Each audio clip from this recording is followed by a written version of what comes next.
अमरवाड़ा में पर्युषण पर्व के समापन पर जैन समाज द्वारा भव्य रजत जिनवाणी पाल की शोभा यात्रा निकाली गई है। शोभा यात्रा जैन मंदिर से शुरू होकर नगर के प्रमुख मार्गों से होती हुई वापस मंदिर पहुंची है। इस अवसर पर धार्मिक अनुष्ठान, प्रवचन, सांस्कृतिक कार्यक्रम और पुरस्कार वितरण का आयोजन भी किया गया।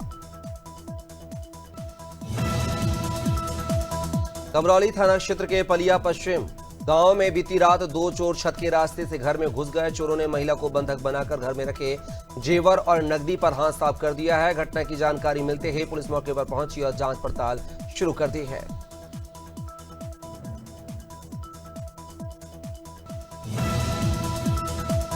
बलिया में डीएम कार्यालय परिसर में हंगामा हो गया है। एसिड अटैक के आरोपियों की गिरफ्तारी की मांग को लेकर पहुंची महिलाओं के साथ गार्डों ने अभद्रता की है। उन्हें धक्के देकर खदेड़ा गया है और मोबाइल छीनने तक की कोशिश की गई है। मीडिया कर्मियों के साथ भी बदसलूकी हुई है। फिलहाल मामला जांच के अधीन है।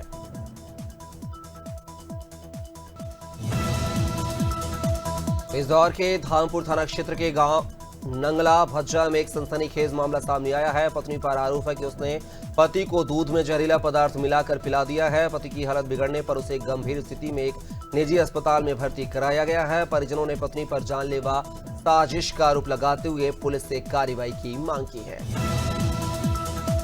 इस दौर के अफजलगढ़ थाना क्षेत्र के गांव तिरवा सुचंद में सरकारी रास्ते पर कब्जे को लेकर हंगामा हो गया है। ग्रामीणों का आरोप है कि अमीर हुसैन 60 साल पुराने रास्ते पर होनजा खोदकर कब्जा कर रहे थे। महिलाओं ने मौके पर पहुंचकर विरोध जताया। ग्रामीणों ने एसडीएम से शिकायत कर कार्रवाई की मांग की है। फिलहाल जांच जारी है। फतेहपुर जिले के असोथर थाना क्षेत्र में एक बुजुर्ग किसान की हत्या से सनसनी फैल गई है। 75 वर्षीय अब्दुल सत्तार खेत में बने ट्यूबवेल पर सो रहे थे। तभी रात अज्ञात हमलावरों ने लोहे की रॉड से हमला कर दिया और उनकी हत्या कर दी। घटना की जानकारी मिलते ही पुलिस मौके पर पहुंची और जांच में जुट गई।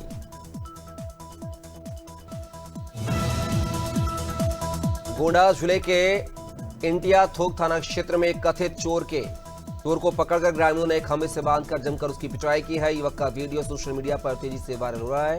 सूचना पर पहुंची पुलिस ने युवक को हिरासत में लेकर थाने ले आई है और फिलहाल पूछताछ जारी है। मामले की गहनता से जांच की जा रही है। गुना जिले के बमौरी क्षेत्र में वन भूमि को लेकर भील और भिलाला समाज आमने सामने आ गया है। विवाद सुलझाने के लिए बुलाई गई पंचायत के दौरान गुफन और गुलेल से हमला हुआ है, जिसमें 55 वर्षीय गंगाराम भील की मौत हो गई है। मौके पर भारी पुलिस बल तैनात है और स्थिति पर अधिकारियों की नजर बनी हुई है। हाथरस जिले के चंदवा कोतवाली क्षेत्र में पुरानी रंजिश के चलते दलित पशु चिकित्सक की चाकू से बेरहमी से हत्या कर दी गई है। 48 वर्षीय विनय कुमार पर गांव के कुछ लोगों ने हमला कर दिया था। परिजन उन्हें जिला अस्पताल ले गए, जहां डॉक्टर ने मृत घोषित कर दिया है। पुलिस आरोपियों की तलाश कर रही है।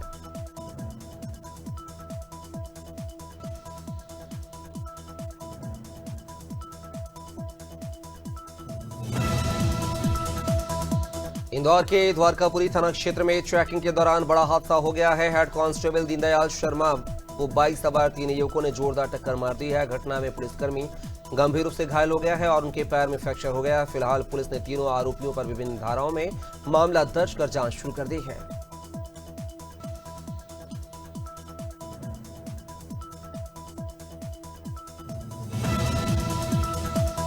जबलपुर पॉलिटेक्निक कॉलेज में अखिल भारतीय विद्यार्थी परिषद और मध्य प्रदेश स्टूडेंट यूनियन के कार्यकर्ता आमने सामने आ गए हैं। सदस्यता अभियान के दौरान शुरू हुई बहस मारपीट में बदल गई है, जिसमें 5 छात्र घायल हो गए हैं। ओमती पुलिस मौके पर पहुंची, छात्रों को बाहर किया और मामले की जांच शुरू कर दी है।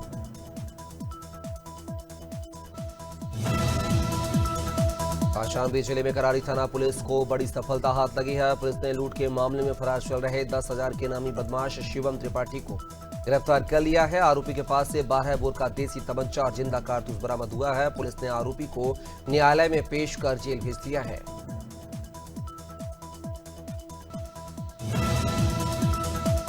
समर्थ उत्तर प्रदेश विकसित उत्तर प्रदेश 2047 अभियान के तहत कलेक्ट्रेट सभागार में संवाद कार्यशाला का आयोजन किया गया है। कार्यशाला में सलाहकार डॉक्टर ज्ञानेंद्र नाथ से नोडल अधिकारी अमृत त्रिपाठी ने उद्यमियों, महिला समूहों व मीडिया प्रतिनिधियों से संवाद किया है। कार्यशाला में उद्योग, कौशल विकास, ऊर्जा और विपणन से जुड़े महत्वपूर्ण सुझाव मिले हैं।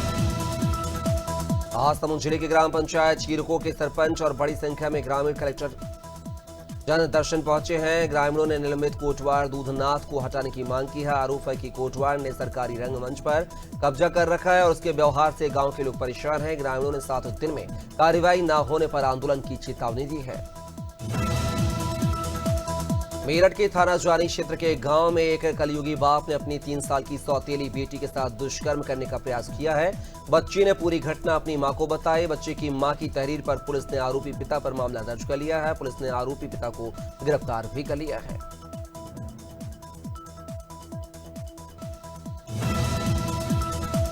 अमेठी के सुल्तानपुर जिले के कमरौली थाना क्षेत्र में एक चौंकाने वाला मामला सामने आया है। पीएटी परीक्षा देकर लौट रहे अभ्यर्थी और राहुल कुमार को ग्रामीणों ने चोर समझकर बुरी तरह पीट दिया है। लहूलुहान हालत में पुलिस ने उसे अस्पताल पहुंचाया है। पुलिस ने मामला दर्ज करना शुरू कर दिया। फिलहाल क्षेत्र में दहशत का माहौल है।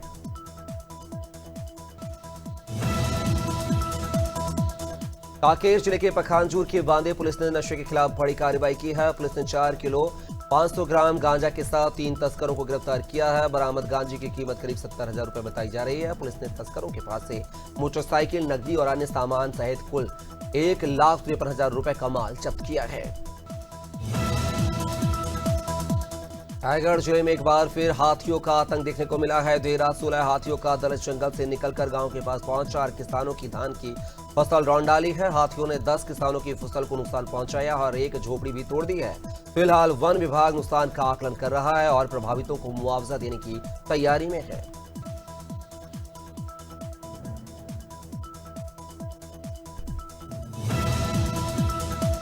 सहारनपुर में थाना कुतुबशेर पुलिस और बदमाशों के बीच मुठभेड़ हुई है। पुलिस ने 2 बदमाशों को गिरफ्तार किया है, जिनमें से एक के पैर में गोली लगी है। मौके से 3 चोरी की बाइक, तमंचा और कारतूस बरामद हुए हैं। गिरफ्तार बदमाशों पर सहारनपुर और हरिद्वार में चोरी, एनडीपीएस एक्ट और आर्म्स एक्ट के तहत मामला दर्ज है।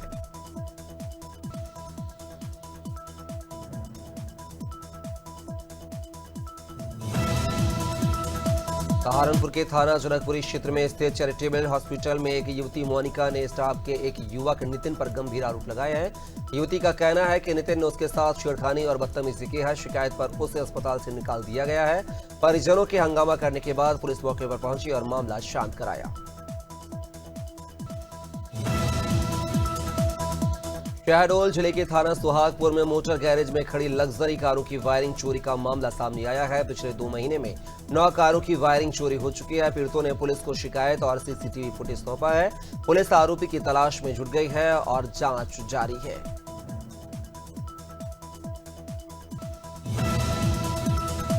विदिशा में एक सनसनीखेज मामला सामने आया है। युवती के साथ झाड़ फूंक और भभूत का बहाना बनाकर शोषण किया गया है। उससे बासौदा और भोपाल जाकर कई दिनों तक हवस का शिकार बनाया गया है। पीड़िता ने हिम्मत जुटाकर एसपी ऑफिस पहुंचकर न्याय की गुहार लगाई है। पुलिस ने मामला दर्ज कर 2 आरोपियों को गिरफ्तार किया है, जबकि एक आरोपी अभी भी फरार है।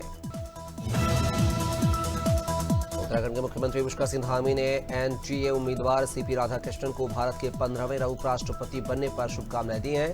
सीएम पुष्कर सिंह धामी ने कहा है, हमें विश्वास है कि आपके अनुभव, समर्पण और नेतृत्व से लोकतंत्र और मजबूत होगा और राष्ट्र प्रगति के पथ पर आगे बढ़ता रहेगा। यह एनडीए की एक मजबूत जीत है। भोजपुर से भाजपा विधायक सुरेंद्र पटवा के खिलाफ इंदौर की एमपी एमएलए कोर्ट ने गिरफ्तारी वारंट जारी किया है। इंदौर की एमपी एमएलए कोर्ट ने उनके खिलाफ गिरफ्तारी वारंट जारी करते हुए सीबीआई और एसीबी भोपाल को आदेश दिया है कि विधायक को गिरफ्तार कर 16 सितंबर 2025 को अदालत में पेश किया जाए।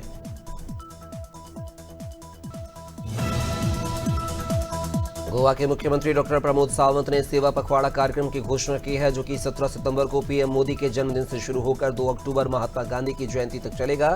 सीएम ने प्रमुख विभागों के अधिकारियों के साथ बैठकर कार्यक्रम की रूपरेखा तय की है। इस पखवाड़े के दौरान स्वच्छता अभियान, रक्तदान शिविर और एक पेड़ मां के नाम जैसे कई जन कल्याणकारी कार्यक्रम आयोजित किए जाएंगे। इजरायल ने कतर में हमास के वरिष्ठ अधिकारियों पर हवाई हमला किया है। प्रत्यक्षदर्शियों ने बताया है कि उन्होंने राजधानी दोहा में कई विस्फोटों की आवाजें सुनी है। एक प्रत्यक्षदर्शी ने बताया है कि यह हमला दोहा के एक कटोरा इलाके में किया गया है। हमले में जिस इमारत को निशाना बनाया गया है वह मलबे में तब्दील हो गई है।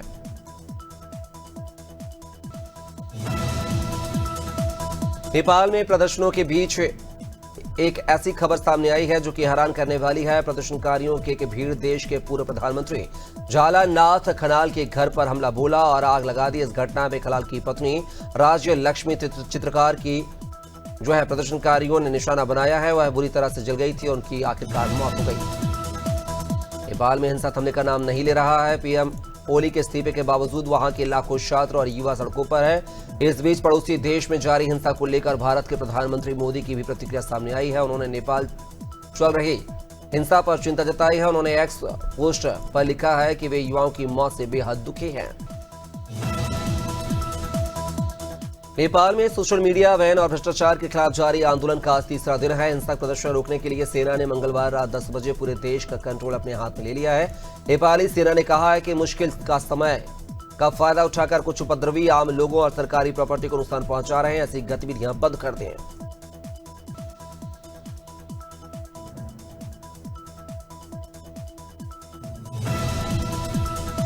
पूर्वी कांगो ने मंगलवार रात को इस्लामिक स्टेट से जुड़े विद्रोही समूह अलाइड डेमोक्रेटिक फोर्स यानी कि एडीएफ ने हमला किया है, जिसमें कम से कम 60 लोगों की मौत हो गई है।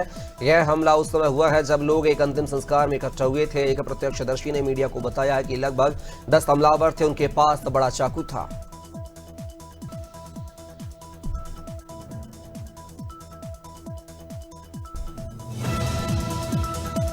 सीपी राधाकृष्णन देश के 15वें उपराष्ट्रपति होंगे। एनडीए उम्मीदवार राधाकृष्णन ने India alliance candidate Sudarshan Reddy को 152 वोटों के अंतर से हराया है। मंगलवार को हुए मतदान में 788 में से 767 सांसदों ने वोट डाला है। राधाकृष्णन को 452 वोट मिले हैं। सुदर्शन रेड्डी को 300 वोट मिले हैं। 15 वोट अमान्य करार दिए गए हैं। चुनाव में कम से कम 14 विपक्षी उपराष्ट्रपति चुनाव के नतीजे आ चुके हैं। इस चुनाव में एनडीए उम्मीदवार सीपी राधाकृष्णन ने भारी मतों से जीत हासिल किया। इस बीच विपक्ष के उपराष्ट्रपति उम्मीदवार बी सुदर्शन रेड्डी का जो है बयान सामने आया। उन्होंने कहा कि आज सांसदों ने उपराष्ट्रपति के चुनाव में अपना फैसला सुना दिया है। मैं इस परिणाम को पूरी तरह ईमानदारी से और विश्वास के साथ स्वीकार करता हूं। सुप्रीम कोर्ट ने मंगलवार को कहा कि यदि किसी भर्ती के नियमों में स्पष्ट रूप से रोक हो तो आरक्षित वर्ग के वे उम्मीदवार जो फीस या उम्र में छूट लेकर जनरल कैटेगरी की ओपन प्रतियोगिता में शामिल हुए हैं उन्हें बाद में आरक्षित सीटों के चयन के लिए नहीं माना जा सकता है।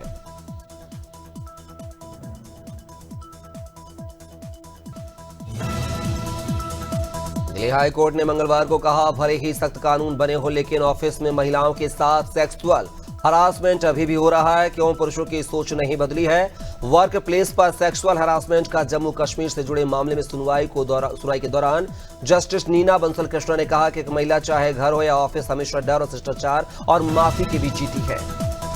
प्रधानमंत्री नरेंद्र मोदी ने मंगलवार को हिमाचल में बाढ़ प्रभावित इलाकों का दौरा करते हुए उस 1 साल की बच्चे नितिका कुमारी से मुलाकात की है जिसने आपदा में अपना पूरा परिवार खो दिया है। प्रधानमंत्री ने नितिका को गोद में उठाया और गाल थपथपाकर दुलार किया। पीएम मोदी ने बच्ची को कैंडी भी दी है। साथ ही हिमाचल को 1500 करोड़ का पैकेज भी दिया है। भारत और यूएई दोनों ही ग्रुप ए में है। पाकिस्तान और ओमान की टीमें भी इसी ग्रुप में हैं। ग्रुप की सभी टीमों को आपस में एक मैच खेलना है। टॉप 2 में टीमें सुपर 4 में पहुंचेंगी, लेकिन इस मैच में संजू सैमसन के क्या प्लेइंग 11 का हिस्सा होंगे या नहीं, इस पर अभी सभी की निगाहें टिकी हुई हैं। एशिया कप 2025 के पहले मैच में अफगानिस्तान ने हांगकांग चाइना को 94 रन से हरा दिया है। अबू धाबी क्रिकेट स्टेडियम में अफगानी टीम ने पहले बल्लेबाजी करते हुए 6 विकेट खोकर 188 रन बनाए हैं। जवाब में हांगकांग 20 ओवर में 9 विकेट गंवाकर 94 रन ही बना सका है। अजमतुल्लाह उमरजई सबसे तेज 50 लगाने वाले अफगानी बैटर बने हैं। अफगानिस्तान ने टी20 एशिया कप 2025 में अपने अभियान का आगाज जीत के साथ किया है। टीम ने मंगलवार को पहले मैच में हांगकांग को 94 रन से हराया है। यह अफगानिस्तान के इस टूर्नामेंट में रन के लिहाज से सबसे बड़ी जीत है। अबू धाबी के शेख जायद स्टेडियम में अफगानिस्तान ने टॉस जीतकर बैटिंग चुनी, फिर 20 ओवर में 6 विकेट पर 188 रन बनाए हैं।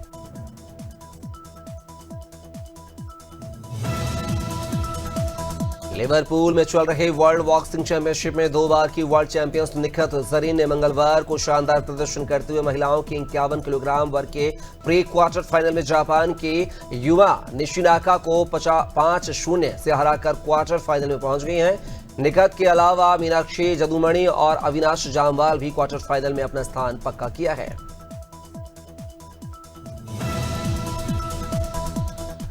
दो 2026 का मेंस टी20 वर्ल्ड कप 7 फरवरी से शुरू हो सकता है। आईसीसी ने मेजबान देश टूर्नामेंट में हिस्सा लेने वाली टीमों को संभावित तारीखें भेज दी हैं, जिसमें 8 मार्च तक फाइनल कराने की बात भी कही गई है। अगला T20 world cup defending champion Bharat और श्रीलंका की मेजबानी के बीच खेला जाएगा। 5 सितंबर को रिलीज हुई विवेक रंजन अग्निहोत्री की फिल्म द बंगाल फाइल्स को सेंसर बोर्ड की तरफ से मंजूरी मिलने के बावजूद पश्चिम बंगाल में रिलीज नहीं होने दिया जा रहा है। इस पर अब IMPPA के प्रेसिडेंट अभय सिन्हा ने प्रधानमंत्री नरेंद्र मोदी को एक लेटर लिखकर इस मामले में दखल देने की मांग की है।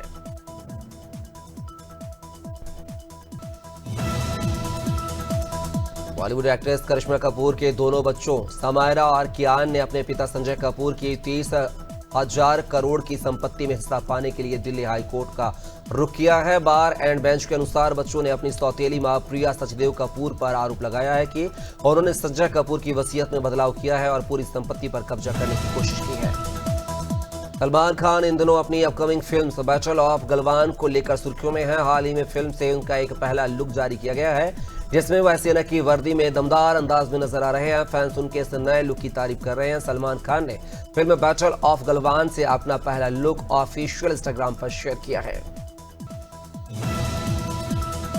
बॉलीवुड एक्ट्रेस ऐश्वर्या राय बच्चन ने दिल्ली हाई कोर्ट में याचिका लगाई और बिना इजाजत उनकी फोटो, नाम, पहचान और AI जनरेटेड अश्लील कंटेंट के इस्तेमाल पर रोक लगाने की मांग की है।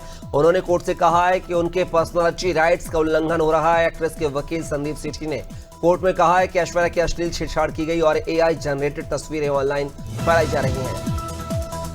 बॉलीवुड एक्ट्रेस शिल्पा शेट्टी और राज कुंद्रा पर अगस्त में 60 करोड़ की धोखाधड़ी के आरोप में शिकायत दर्ज हुई थी। इस मामले में EOW ने मंगलवार को राज कुंद्रा को समन भेजा है। उन्हें 15 सितंबर को EOW के आगे पेश होकर बयान दर्ज करवाना होगा। जांच पूरी होने तक राज कुंद्रा भारत से बाहर नहीं जा सकेंगे।